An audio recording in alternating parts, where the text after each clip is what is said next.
नमस्कार दोस्तों, जय श्री श्याम। नेक्स्ट टॉपिक है मुद्रास्फीति। मुद्रास्फीति अगर सामान्य अर्थ में समझना है तो सामान्य परिभाषा क्या होगी? वस्तुओं और सेवाओं का मूल्य बढ़ना और मुद्रा का मूल्य घटना। मुद्रा का मूल्य घटना, वस्तु सेवाओं का मूल्य बढ़ना ही क्या है? मुद्रास्फीति है। सामान्य एग्जाम्पल है इसका, जैसे मान लो घी है। सामान्य अर्थ में अपन बात करते हैं एग्जाम्पल के रूप में घी है जो पहले क्या था, 500 रुपये प्रति केजी आ रहा था। ठीक है, अब वो क्या हो गया, इसका मूल्य बढ़कर कितना हो गया? अब इसका मूल्य वर्तमान में बढ़कर कितना हो गया? 700 रुपये केजी हो गया। 700 रुपये केजी होने से क्या हो गया? 200 रुपये अधिक चुकाने पड़ेंगे। 200 रुपये प्रति केजी के अधिक देने पड़ेंगे। इसका मतलब क्या हो गया? पहले 500 रुपये में जो चीज़ आ रही थी उसके लिए कितने देने पड़ रहे हैं? 700 रुपये देने पड़ रहे हैं। पहले पैसे की वैल्यू अच्छी थी, पहले 500 रुपये में 1 किलो आ रहा था, अब पैसे की वैल्यू गिर गई है। अब 700 रुपये में वही वस्तु आ रही है। इसका मतलब क्या हो गया? मुद्रा का मूल्य गिर गया। इसे बोलते हैं मुद्रा का मूल्य गिरना। ठीक है, और वस्तुओं और सेवाओं के मूल्य में वृद्धि का मतलब पहले घी कितने में आ रहा था? 500 में, अब कितने में आ रहा है? 700 में आ रहा है। वस्तु का मूल्य क्या लग रहा है? ज़्यादा लग रहा है। तो यही परिभाषा होती है। वस्तुओं और सेवाओं के मूल्य में तो क्या हो गई? वृद्धि हो गई। मुद्रा का मूल्य क्या हो गया? गिर गया। ठीक है, परिभाषा एक साधारण रूप से। दूसरी परिभाषा क्या है? जब अधिकतर वस्तुओं के मूल्य में लगातार या सतत रूप से कुछ समय में क्या हो? वृद्धि हो, उसे क्या कहेंगे? मुद्रास्फीति कहेंगे। परिभाषा के अक्षर को, हर प्रत्येक अक्षर को समझना क्या है?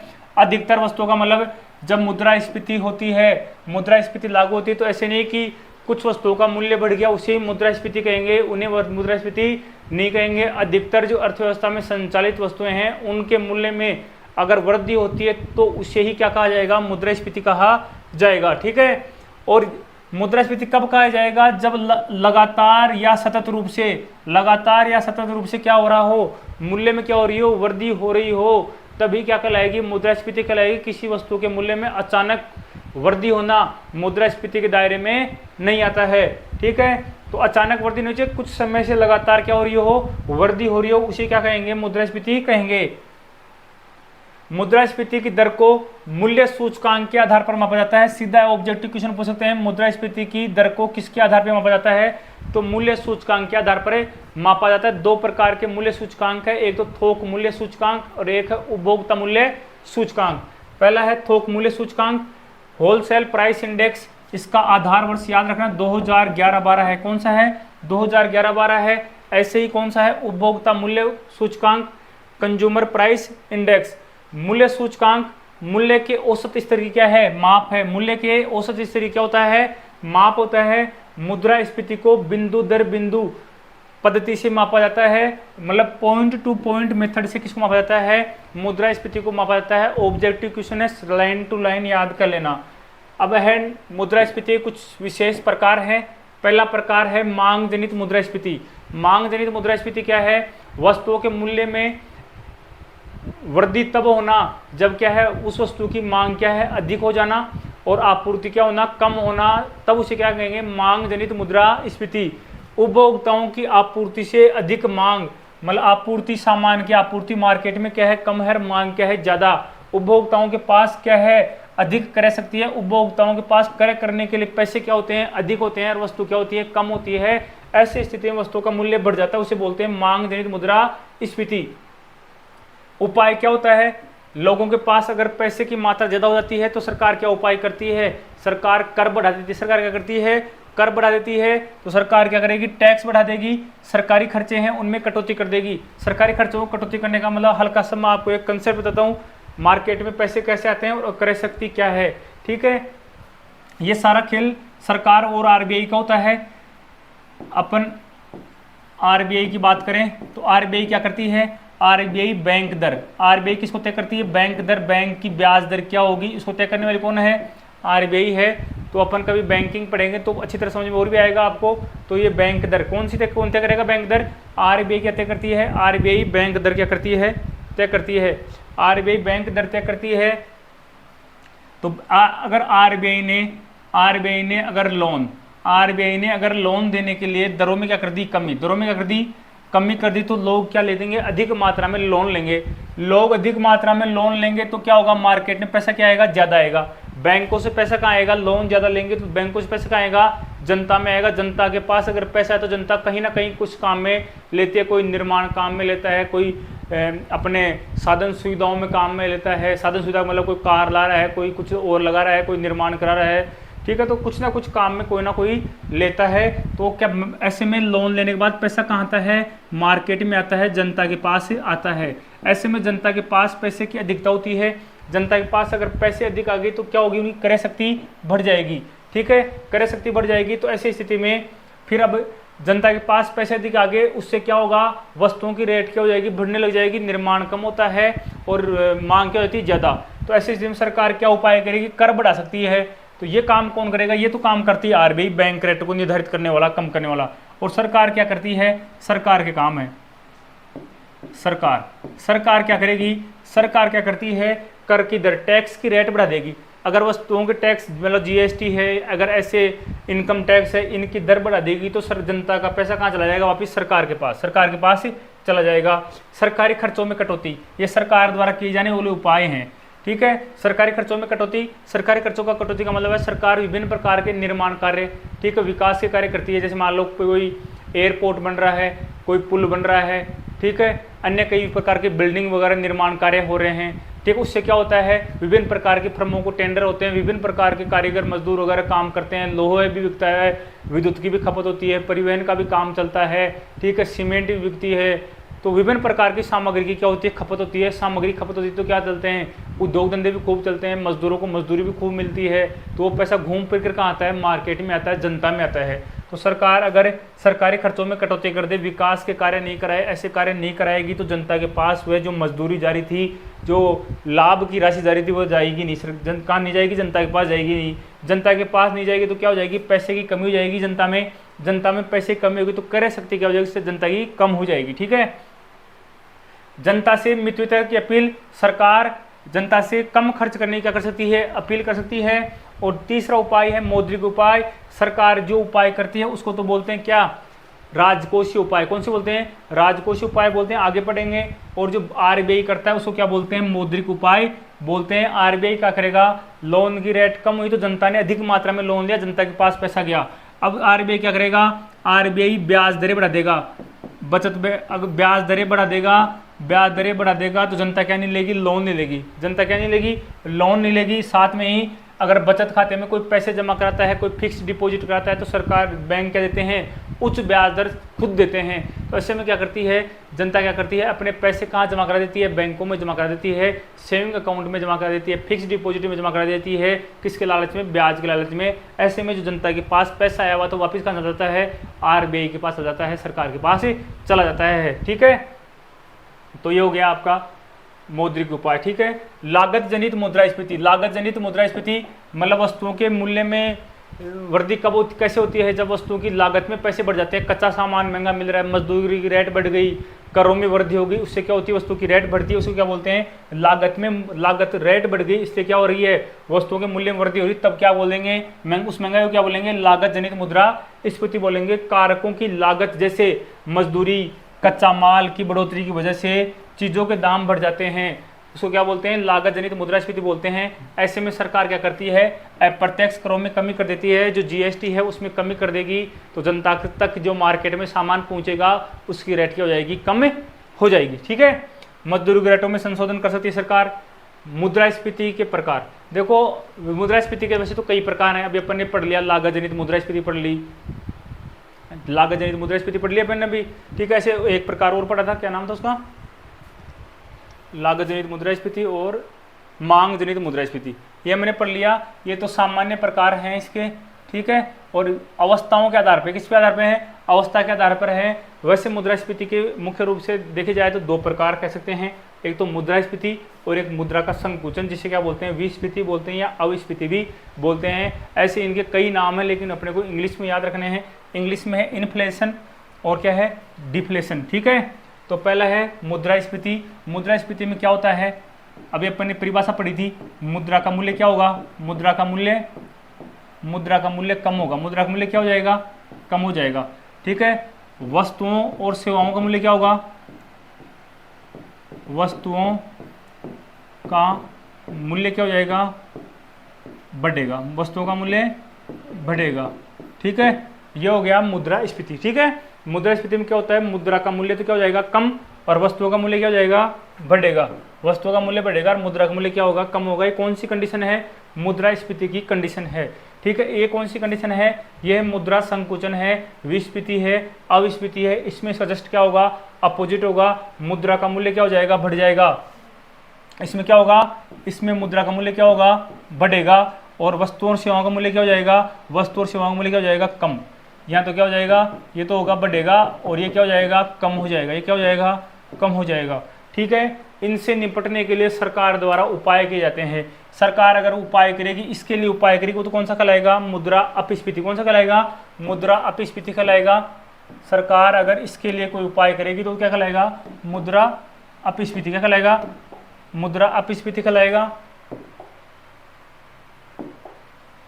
मुद्रास्फीति के लिए सरकार द्वारा उपाय किया जाएगा, वो क्या कहलाएगा, मुद्रा अपस्फीति कहलाएगा। क्या कहलाएगा, मुद्रा अपस्फीति कहलाएगा।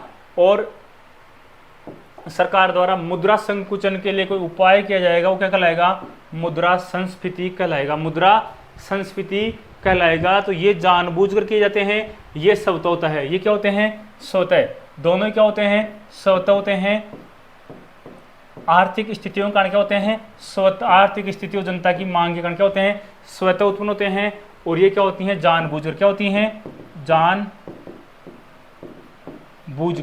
जानबूझकर ऐसी स्थिति पैदा करना। ठीक है, दोनों कंडीशन में ही यही रहेगा। अब देखो क्या है, परिभाषा आप समझ गए होंगे। मुद्रास्फीति का मतलब मुद्रा का मूल्य क्या होगा, कम होगा, और वस्तुओं का मूल्य बढ़ेगा। ऐसे ही मुद्रा संकुचन, विस्फीति, अविस्फीति, इसमें क्या होगा, मुद्रा का मूल्य तो क्या होगा, बढ़ेगा, उल्टा होगा इसे जस्ट। ठीक है, और वस्तुओं सेवाओं का मूल्य कम होगा। तो ऐसी कंडीशन में क्या होगा, मुद्रा का मूल्य बढ़ेगा। मतलब पहले अपन 500 रुपये में जो सामान ले रहे थे, वो अब कितने में आ जाएगा, वह अब 400 रुपये में ही आ जाएगा। अगर ऐसी स्थिति चलती है, अगर ऐसी स्थिति चलती है, तो जो उद्योग धंधे हैं वो निर्माण नहीं करेंगे। क्या आ जाती, कौन सी स्थिति आ जाती है, इससे मंदी की स्थिति आती। क्या आती है, इससे मंदी की स्थिति आती है। उद्योग धंधे क्या होते हैं, ठप हो जाते हैं, उनको उनकी मजदूरी नहीं मिलती है। ठीक है, मजदूरों को मजदूरी की दर नहीं मिल पाती है, उनका सामान क्या होता है, कम बिकता है, लोगों में मांग कम होती है। तो मंदी की स्थिति कब आती है, जब मार्केट में लोगों के पास क्या होता है, पैसा नहीं होता है, वस्तु की मांग नहीं होती है। ऐसी स्थिति में मुद्रा का संकुचन, मुद्रा संकुचित होना, मुद्रा का मार्केट में कम होना। मुद्रा संकुचन का मतलब है मुद्रा मार्केट में क्या होती है, कम हो जाती है। ठीक है, मुद्रा मार्केट के मतलब लोगों के पास पैसा नहीं होता, लोग सामान नहीं खरीदते हैं। सामान नहीं खरीदते हैं तो मार्केट में जो तैयार करे गए हैं सामान हैं वो नहीं बिकते हैं। तो ऐसे में कौन सी स्थिति आती है, मंदी की स्थिति आती है।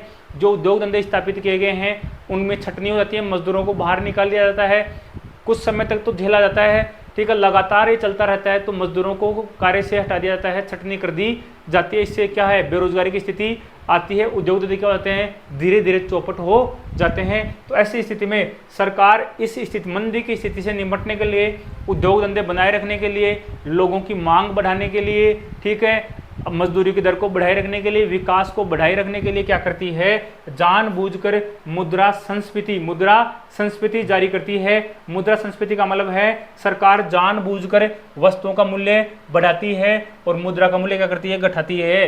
ठीक है, ये जानबूझकर सरकार द्वारा किया जाता है, तब इसको को बोलते हैं मुद्रा संस्फीति। ठीक है, मुद्रा संकुचन आप समझ गए। जनता के पास पैसा क्या हो जाता है, कम हो जाता है। कम होने का कारण आपको बता दिया, सरकार विकास कार्य नहीं करती है।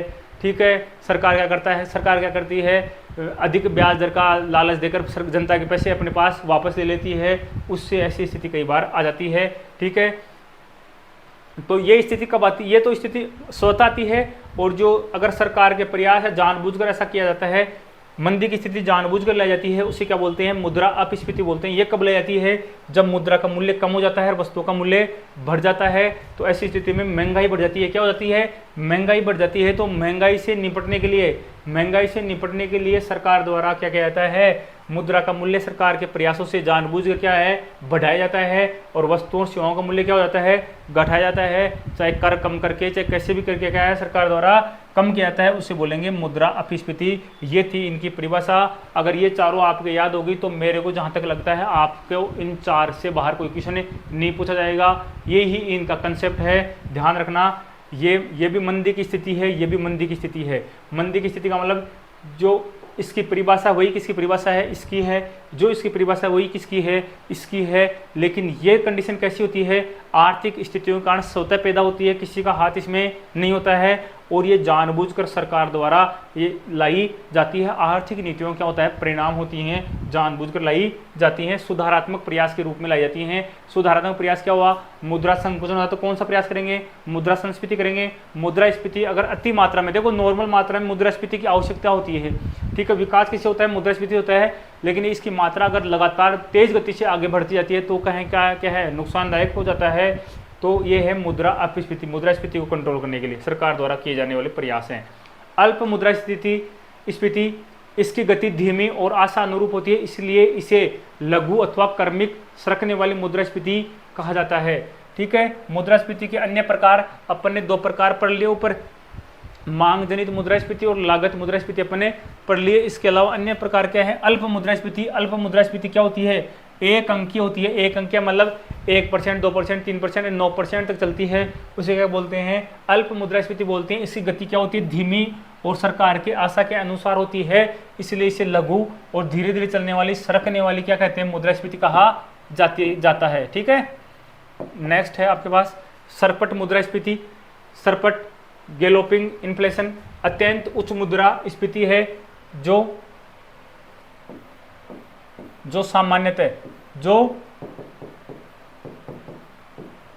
सामान्यतः 2 या 3 अंकीय हो सकती है, ठीक है। इसे उछलती या दौड़ती मुद्रास्फीति भी कहा जाता है, किसको, सरपट मुद्रास्फीति को। नेक्स्ट 3 कंडीशन बनती हैं। तीसरी कंडीशन है अति मुद्रास्फीति। अति मुद्रास्फीति बहुत बड़ा बदलाव होता है, अचानक रातों रात मूल्य बदल जाता है, ठीक है। इसकी दर क्या होती है, अरबों खरबों में हो सकती है, ठीक है। ऐसी स्थिति में घरेलू मुद्रा पर भरोसा हट जाता है। जनता क्या करती है, सोना, विदेशी मुद्रा, ऐसे सामानों को क्या करती है, इन्फ्लेशन प्रूफ संपत्ति के तौर में क्या करती है, प्रयोग करती है। क्या होता है, कई बार क्या होता है, मार्केट में सरकार क्या है, घाटे की पूर्ति करने के लिए, सरकार बजट घाटे की पूर्ति करने के लिए अधिक मात्रा में नोट जारी कर देती है। अधिक मात्रा में नोट अगर मार्केट में आएंगे तो मैंने बताया था मुद्रा का मूल्य गिर जाएगा। पहले जो सामान 500 में आ रहा, किस में आएगा, 700 में आएगा। सरकार और भी ऐसे नोट छाप दी जाती है, बिना आर्थिक नीतियों के क्या है, नोट छापे जा रहे हैं, तो ऐसे में मार्केट में पैसा ज़्यादा आता है। मार्केट में पैसा ज़्यादा आने से क्या होता है, मुद्रा का मूल्य क्या होता है, गिर जाता है। मुद्रा का मूल्य गिर जाता है। पहले जो 500 में आ रहा था 700 में आएगा, फिर 1000 में लग जाएगा, फिर 2000 में लग जाएगा। ऐसी स्थिति 2012, 14, 15 के आसपास कहाँ आई थी, जिम्बाब्वे में आई थी। वहाँ पे क्या होता था, एक अगर ब्रेड लेके आनी है, अगर किसी व्यक्ति को एक ब्रेड बिस्किट लेके आना है तो पूरे एक बैग में नोटों की गड्डी भर के ले जाता था। इतनी सारी गड्डी लेके जाएगा तब एक ब्रेड आएगी, क्योंकि मुद्रा का मूल्य क्या हो गया, गिर गया था। ऐसी स्थिति में क्या होता है, सरकार क्या करती है, कुछ समय बाद में उस मुद्रा का विमुद्रीकरण कर देती है, उसको पूरी तरह क्या कर देती है, समाप्त कर देती है, नई मुद्रा जारी करती है, जिसका मार्केट में पसंद क्या होता है, सरकार अपने हिसाब से फिर करती है, ठीक है। तो कई बार पूछ लेते हैं कि इन्फ्लेशन प्रूफ संपत्ति के तौर पर किसे जाना जाता है, तो जनता किसको जाना जाता है, सोना और विदेशी मुद्रा को इन्फ्लेशन प्रूफ संपत्ति के रूप में जाना जाता है। जनता ऐसे में क्या करती है, बार्टर सिस्टम का प्रयोग करती है, कुछ सामान देती है, कुछ सामान लेती है। जो प्राचीन व्यवस्था है वो संचालित होने लग जाती है। गत्यावरोधक मुद्रास्फीति। गत्यावरोधक का मतलब समझ रहे होंगे आप, गति में क्या हो गया, कोई ना कोई अवरोध आ गया। आपूर्ति में अचानक गिरावट आने से होती है, क्योंकि मांग अपने पुराने स्तर पर क्या होती है, बनी रहती है, लेकिन अचानक क्या होता है, आपूर्ति में कोई ना कोई कारण से क्या होती है, गिरावट आ जाती है। उसे बोलते हैं गत्यावरोधक मार्ग, गत्यावरोध मार्ग अवरोध मुद्रास्फीति। गत्यावरोध या मार्ग अवरोध मुद्रास्फीति कहते हैं, ठीक है। मर्म मुद्रास्फीति, कोर इन्फ्लेशन। इसमें मुद्रास्फीति गणना करते समय कुछ वस्तुओं और सेवाओं को शामिल नहीं किया जाता है, ठीक है। कुछ वस्तुओं और सेवाओं को छोड़ दिया जाता है। भारत में 2015 से मर्म मुद्रास्फीति को अपनाया गया है, जिसके तहत मुद्रास्फीति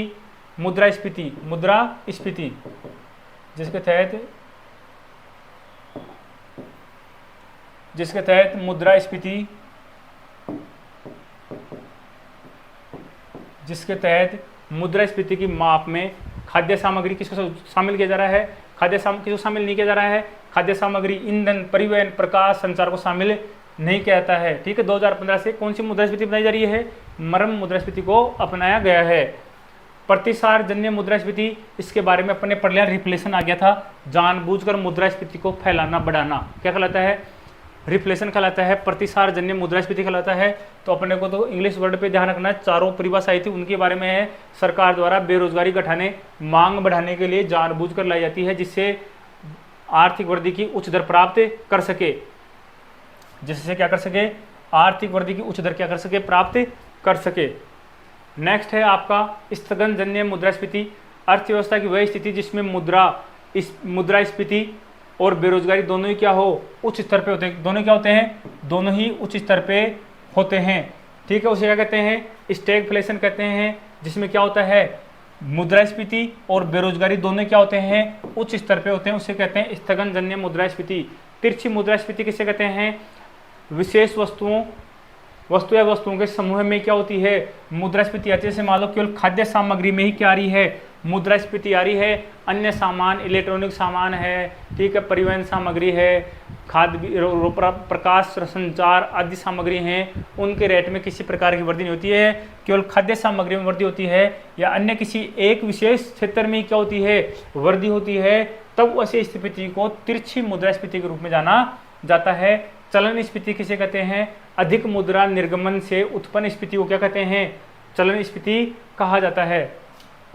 अधिक मुद्रा निर्गमन से अधिक मात्रा में अगर क्या है, मार्केट में मुद्रा जारी कर दी, निर्गमन का मतलब जारी करने से अगर उत्पन्न हो जाती है स्फीति, उसे क्या कहते हैं, चलन स्फीति कहा जाता है। साख स्फीति किसे कहते हैं, साख को बोलते हैं इंग्लिश में लोन, ऋण बोलते हैं। ठीक है, उधार ऋण नीति के चलते अत्यधिक लोन देने से उत्पन्न, उधार का मतलब सरकार द्वारा ब्याज दरें क्या कर दी जाती है, कम, सरकार द्वारा ब्याज दरें क्या कर दी जाती है, कम कर दी जाती हैं। हेलो, जय श्री राम नेताजी, मैं यार क्लास ले रहा हूँ, हो गया क्या काम, मैं करता हूँ आप सब, है ना। उधार रणनीति के चलते अत्यधिक लोन देने से उत्पन्न है ना। और नेक्स्ट है हीनार्थ प्रेरित मुद्रास्फीति। हीनार्थ प्रेरित का मतलब सरकार क्या है, सरकार जब बजट बनाती है, अपन बजट का हल्का सा मैं बताऊंगा आपको, उसमें क्या होता है, सरकार अपने सरकार को क्या होता है, घाटा होता है, सरकार को प्राप्त राशि कम होती है और सरकार खर्च क्या करती है, ज़्यादा करती है। तो सरकार के पास प्राप्ति कम है और खर्च क्या है, ज़्यादा है। तो सरकार के, जैसे मान लो सरकार के पास प्राप्ति है, सरकार जनता से प्राप्त करते 1000 रुपये, खर्च करते कर रही है 1100 रुपये कर रही है, तो ऐसे में सरकार का घाटा कितना हो रहा है, सरकार को घाटा हो रहा है 100 रुपये का। तो सरकार इस घाटे को पूरा करने के लिए आरबीआई के थ्रू क्या करती है, नोट जारी करवा लेती है, क्या कर लेती है, नोट जारी करवा लेती है इस घाटे की पूर्ति करने के लिए। तो बजट घाटे को पूरा करने के लिए हीनार्थ प्रबंध के अंतर्गत अतिरिक्त नोट छापकर की जाने वाली पूर्ति कारण कौन सी उत्पत्ति होती है, अतिरिक्त नोट छापने से जो मुद्रास्फीति पैदा होती है उसे क्या बोलते हैं, हीनार्थ प्रेरित मुद्रास्फीति बोलते हैं। मुद्रास्फीति कर को क्या कहा जाता है, सेनोरेज कहा जाता है, याद रख लेना, 1 लाइन क्वेश्चन है। फिलिप वक्र एक ग्राफिक है, ग्राफ पर बनाया गया वक्र है, फिलिप द्वारा बनाया गया है। मुद्रास्फीति और बेरोजगारी की क्या रखता है, संबंध रखता है। इस वक्र के अनुसार मुद्रास्फीति तथा बेरोजगारी के बीच में क्या होता है, ट्रेड ऑफ की स्थिति होती है। क्या होती है, ट्रेड ऑफ की स्थिति होती है। सीधा क्वेश्चन पूछ सकते हैं, मुद्रास्फीति और बेरोजगारी के बीच में क्या स्थिति होती है, तो ट्रेड ऑफ की स्थिति होती है। यह वक्र दिखाता है अगर मुद्रास्फीति कम रहती है तो बेरोजगारी बढ़ती है, मुद्रास्फीति बढ़ती है तो बेरोजगारी क्या होती है, कम रहती है। ठीक है, नेक्स्ट है मुद्रास्फीति लक्षण। लक्षण का मतलब भारत सरकार ने आरबीआई के थ्रू क्या कर दिया है, मुद्रास्फीति को निर्धारित कर दिया है, एक परास में फिक्स कर दिया है कि मुद्रास्फीति क्या हो सकती है, 2% से 6% के बीच में रह सकती है। इससे न तो क्या होनी चाहिए, ज़्यादा जानी चाहिए, न क्या होनी चाहिए, कम होनी चाहिए। ठीक है, उसको बोलते हैं टारगेट। ठीक है, सरकार ने टारगेट फिक्स कर दिया। मुद्रास्फीति का क्या टारगेट है, कम से कम 2%, अधिक से अधिक कितनी होनी चाहिए, 6% होनी चाहिए। जब मुद्रास्फीति के लिए एक औपचारिक लक्ष्य की घोषणा कर दी जाती है, भारत सरकार ने वित्तीय वर्ष 2016-17 तथा उसके बाद के वर्षों के लिए यह टारगेट क्या कर दिया है, 4% तय कर दिया है। 4% क्या हुआ, 2 और 6 को जोड़ो कितने होते हैं, 8, 8 में 2 का भाग 2 कितने आएंगे, 4, मतलब एवरेज कितना हो गया, 4% हो गया है। ये इसका स्वास्थ्य करपरास है। तो पूछे भारत का मुद्रास्फीति का स्वास्थ्य करपरास के तहत 2% से 6% के बीच में है। इसमें अगर ये काम दायित्व किसको दिया गया है, आरबीआई को दिया गया है, ये आरबीआई का कार्य है। अगर आरबीआई इसमें विफल रहती है, 2 से कम हो जाती है या 6 से ऊपर चल जाती है, तो आरबीआई को, सरकार को एक विफलताओं के बारे में एक प्रतिवेदन देना पड़ेगा, किन कारणों से विफलता हुई और उनके उपाय भी सरकार को प्रस्तुत करना होगा। मुद्रास्फीति के प्रभाव, मुद्रास्फीति अगर बढ़ती है तो उसका क्या प्रभाव होता है, ठीक है। मुद्रास्फीति का क्या प्रभाव होगा, तो उधार देने वाले को क्या होता है, नुकसान होता है, लेकिन मुद्रास्फीति से उधार लेने वाले को क्या होता है, फायदा होता है। मतलब क्या हो गया, उधार देने वाले को नुकसान है। उधार कौन देता, उधार देने वाले को क्या बोलते हैं, ऋणदाता। ऋणदाता को क्या होता है, लाभ होता है। और ऋणी किसको बोलते हैं, जो लोन लेता है उसको क्या बोलते हैं, ऋणी बोलते हैं। उसको क्या होता है, फायदा होता है। बढ़ती मुद्रास्फीति कुल मांग और बढ़ती क्रय शक्ति का क्या है, संकेत है। अगर मुद्रास्फीति बढ़ती है तो मांग क्यों जाएगी, क्या किससे क्या पता चलता है कि मांग क्या हो रही है, बढ़ रही है। साथ में क्रय शक्ति का पता चलता है, लोगों की क्रय शक्ति भी क्या है, ज़्यादा है। ये इसका क्या होता है, संकेत होता है। बढ़ती मुद्रास्फीति से आय की नॉमिनल वैल्यू में इजाफा होता है, लेकिन वास्तविक वैल्यू क्या होती है, उतनी होती है। मतलब क्रय क्षमता में, अतः रुपए में जो पहले रुपए की क्रय क्षमता क्या होती है, कमी होती है। नॉमिनल वैल्यू का मतलब है पहले घी जा रहा था 500 रुपये में, अब कितने दे रहे हैं, 700 रुपये दे रहे हैं, ठीक है। तो व्यापारी को कितने, जो घी बेच रहा है उसको कितने मिल रहे हैं, 700 मिल रहे हैं, लेकिन वह 700 के बदले में और कोई सामान लेने जाएगा तो लगभग उतने रुपये उसके उस सामान में बढ़ जाते हैं, उतने रुपये उसको वहाँ चुकाने पड़ते हैं। तो मतलब राशि तो बढ़ रही है, लेकिन वास्तव में उसकी वैल्यू नहीं बढ़ रही। जो 500 की वैल्यू थी उस वाले पैसे नहीं बढ़ रहे हैं, 700 रुपये 200 रुपये बढ़े हैं। तो अन्य वस्तुओं में क्या हो गई, महंगाई हो गई, वो उनको चुकाएगा तो वही पूर्ति हो जाती है, वहाँ उसको कोई मुनाफा नहीं होता है। मतलब नाम मात्र की वैल्यू में वृद्धि होती है, वास्तविक लाभ उसे प्राप्त नहीं होता है। इससे मजदूरों और कर्मचारियों के नकारात्मक प्रभाव पड़ता है, नकारात्मक प्रभाव पड़ता है, जिसकी पूर्ति के लिए सरकार साल में 2 बार क्या करती है, डियरेंस अलाउंस, महंगाई भत्ता डीए हर साल 2 बार बढ़ाती है। 1 जनवरी में बढ़ाया जाता है, 1 जुलाई में बढ़ाया जाता है, ठीक है।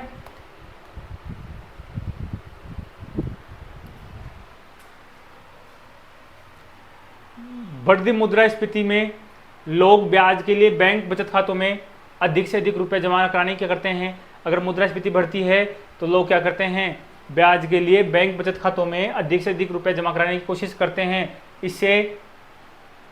इसे सू लेदर कोस्ट के रूप में जाना जाता है। सू लेदर कोस्ट समझना, अगर मुद्रास्फीति बढ़ती है तो लोग क्या करते हैं, बचत खातों में जो उनके खाते होते हैं उसमें क्या करते हैं, राशि जमा कराते हैं, जिससे क्या होता है, उनको इंटरेस्ट अधिक मात्रा में मिलता है, ठीक है। इसके चक्कर में क्या, वो लगातार बैंकों में चक्कर काटते रहते हैं, लगातार बैंक में गए आए, उससे उनके जूते घिस जाते हैं आते जाते बैंकों में, ठीक है। इसीलिए इसे सू लेदर कोस्ट के तौर पर जाना जाता है।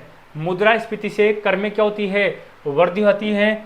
मुद्रास्फीति से कर में वृद्धि कैसे होगी, जैसे मान लो पहले किसी व्यक्ति की आय हो रही थी 5 लाख, क्या हो रही थी, 5 लाख हो रही थी, ठीक है। अब क्या होगा, मुद्रा का मूल्य गिर जाता है, वस्तुओं का मूल्य बढ़ जाता है। सरकार क्या लगाती है, डीए लगाती है, ठीक है। डीए लगाने से उसकी आय कितनी चल जाती है, उसकी आय अगर 5,50,000 चल जाती है तो वह किसके दायरे में आता है, टैक्स के दायरे में आता है। तो टैक्स क्या उसको अधिक लगता है, लेकिन जो 5,50,000 की वैल्यू है वो तो 5 लाख के बराबर ही है, उसके नाम में संख्या में चेंज हुआ है। बाकी अगर इसकी वैल्यू देखते हैं तो 5 लाख में जो सामान आ रहा था वही अब किस में आ रहा है, 5,50,000 में आ रहा है। तो उसको क्या है, टैक्स में क्या होती है, जनता के टैक्स में क्या होती है, इससे वृद्धि होती है। निर्यात की स्थिति में अर्थव्यवस्था में क्या होता है, फायदा होता है। अगर भारत के व्यक्ति कोई निर्यात करते हैं तो उस स्थिति में क्या होता है, फायदा होता है। फायदा क्यों होता है, अपनी रेट में वृद्धि होती है, अपने को अधिक मात्रा में पैसा मिलता है। अगर अपन आयात करते हैं तो जैसे मान लो $1 है, $1 की रेट है, तो $1 की रेट पहले 80 रुपये थी और अब बढ़कर कितनी हो गई, अब अपने मुद्रा का मूल्य गिरेगा। अगर मुद्रा का मूल्य गिरता है तो डॉलर की रेट बढ़ जाती है। $1 की रेट अब कितनी हो गई, 90 रुपये हो गई। इसका मतलब रुपया मजबूत हुआ, कमज़ोर हुआ। अगर डॉलर की रेट पहले 80 थी, अब कितनी हो गई, 90 हो गई। इसका मतलब रुपया मजबूत नहीं हुआ, रुपया का मूल्य क्या हो गया, गिर गया। पहले $1 की तुलना कितने रुपये से हो रही थी, 80 रुपये से हो रही थी, अब किससे हो रही है, 90 रुपये से हो रही है। इसका मतलब मुद्रा का मूल्य गिर गया है, मुद्रा का मूल्य गिर गया है। तो अपन आयात करेंगे तो पहले अपने $5 की कोई वस्तु मंगाई तो कितने चुकाने पड़ते, 8 पंजे 40, 400 रुपये चुकाने पड़ रहे थे, ठीक है। अब क्या है, अपन ने वापस वही वस्तु मंगाई $5 की, लेकिन अपने मुद्रा का मूल्य कितना हो गया, 90 रुपये हो गया। तो 9 पंजे 45, 400 रुपये चुकाने पड़ेंगे। आयात करेंगे तो क्या होगा, महंगा पड़ेगा। अल्प अवधि में रोजगार में क्या होता है, इजाफा होता है। मुद्रास्फीति अगर अल्प अवधि की आती है, अल्प अवधि का मतलब मुद्रास्फीति जब आती है तो क्या होती है, अधिक वस्तुओं की मांग बढ़ती है, ठीक है, मांग बढ़ेगी, लोगों की क्रय शक्ति बढ़ती है, तो क्रय शक्ति बढ़ती है तो अचानक क्या होता है, रोजगार में क्या होती है, वृद्धि होती है। लेकिन जैसे जैसे मुद्रास्फीति कम हो जाती है, लोगों के पास पैसा कम पहुंचता है, तो क्या होता है, रोजगार खत्म हो जाते हैं, लोगों की मांग कम हो जाती है, अधिक संख्या में जो रोजगार में व्यक्ति लगाए हुए थे उनकी छटनी की जाती है। उत्पादक वर्ग को लाभ होता है। उत्पादक वर्ग में कौन कौन आ गए, किसान आ गए, उद्योगपति आ गए, व्यापारी आ गए, ठीक है, इनको क्या होता है, लाभ होता है। नेक्स्ट टॉपिक क्या है, निश्चित आय वर्ग वाले समूह क्या होती है, हानि होती है। जिनको फिक्स इनकम प्राप्त होती है, सैलरीड पर्सन है, उनको क्या होती है, इसमें हानि होती है। जबकि परिवर्तित आय वर्ग क्या होता है, लाभ होता है।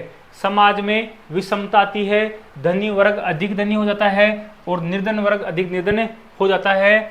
व्यापार संतुलन उलट जाता है। व्यापार संतुलन उलट जाता है कैसे, आयात में क्या होती है, वृद्धि होती है, क्योंकि अपनी स्थानीय वस्तुओं की रेट क्या होती है, अपनी स्थानीय वस्तुओं की रेट क्या होती है, ज़्यादा हो जाती है। ऐसे में हमें क्या करना पड़ता है, आयात करना पड़ता है, तो आयात में क्या होती है, वृद्धि होती है, निर्यात में क्या होती है, कमी हो जाती है। मुद्रा प्रसार के लिए सरकार की उत्तरदायी नीतियाँ, मुद्रास्फीति के लिए सरकारी क्या है, क्या क्या कौन कौन सी नीतियाँ जिम्मेदार हैं।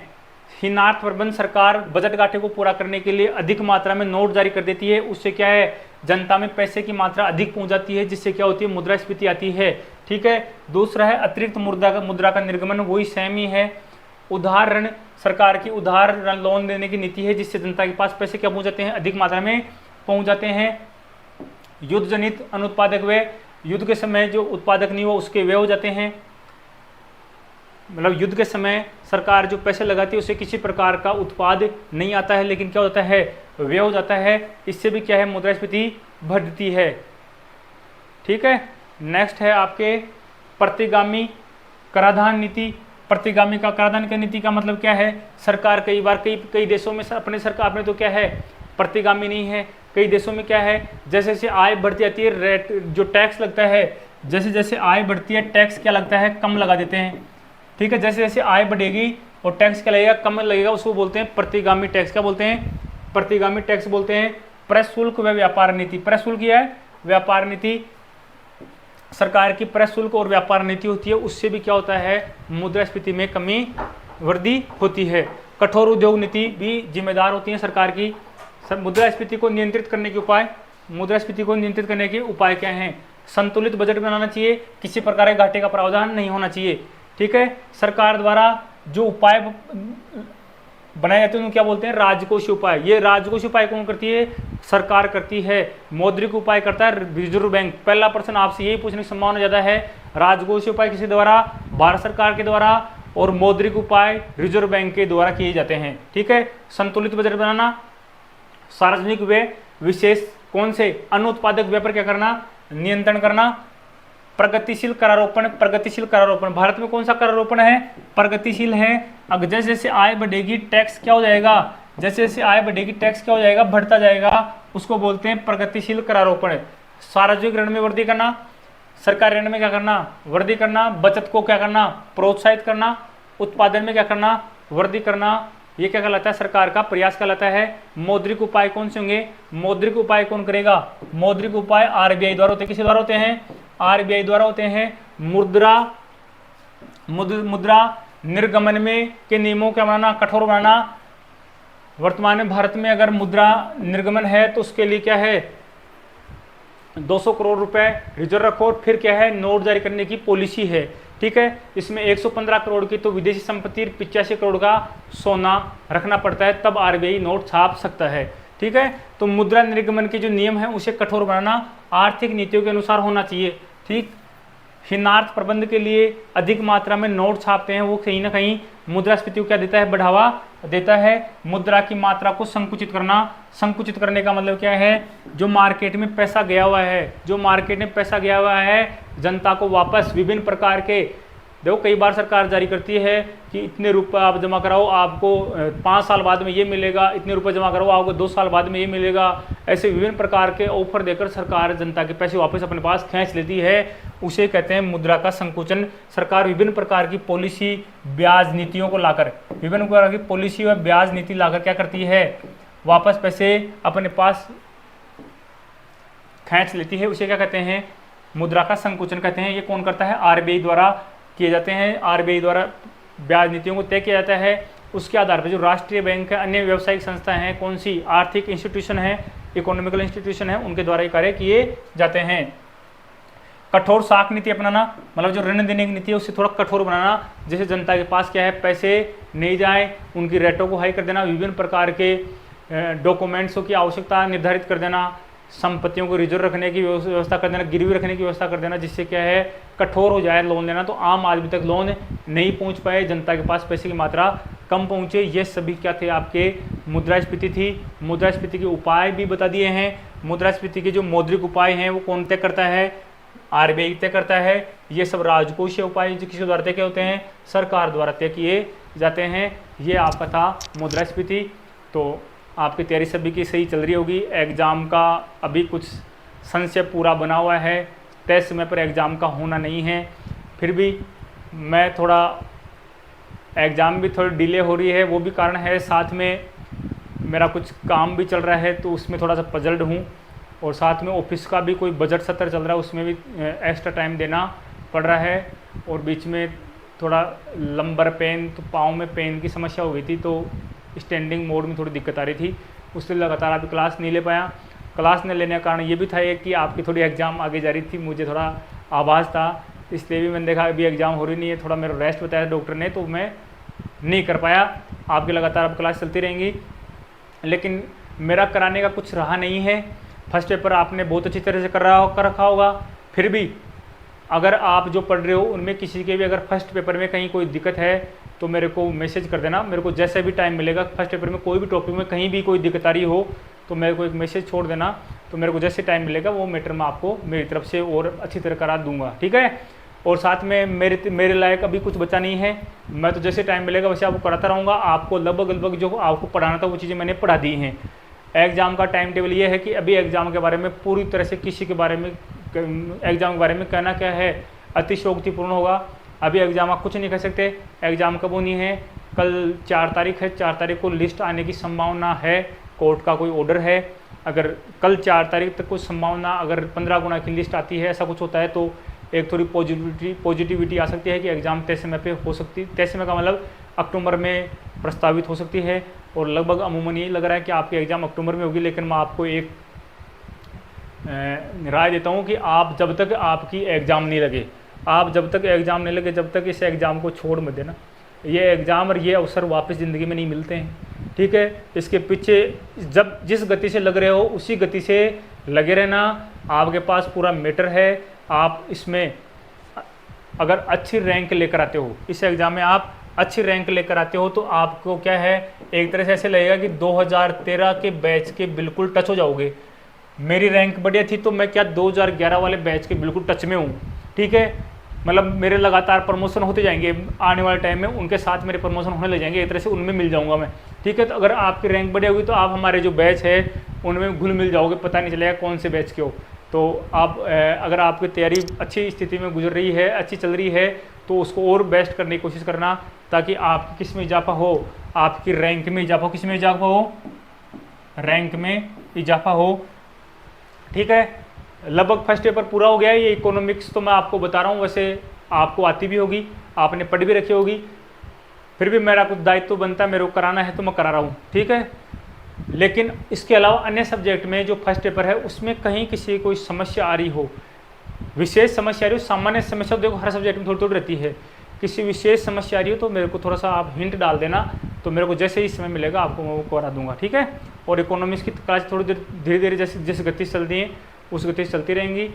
कुछ बीच में टाइम अच्छा मिला तो ज़्यादा गति से हो जाएंगी, लेकिन आप अपनी गति बनाए रखना, आप अपनी गति को निर्बाध जिस गति से चल रहे थे उसी गति से चलते रहना। एग्ज़ाम कब भी हो, एग्ज़ाम से आपको प्रभावित नहीं होना है, ठीक है। धन्यवाद, लगातार कैरी ऑन रहें।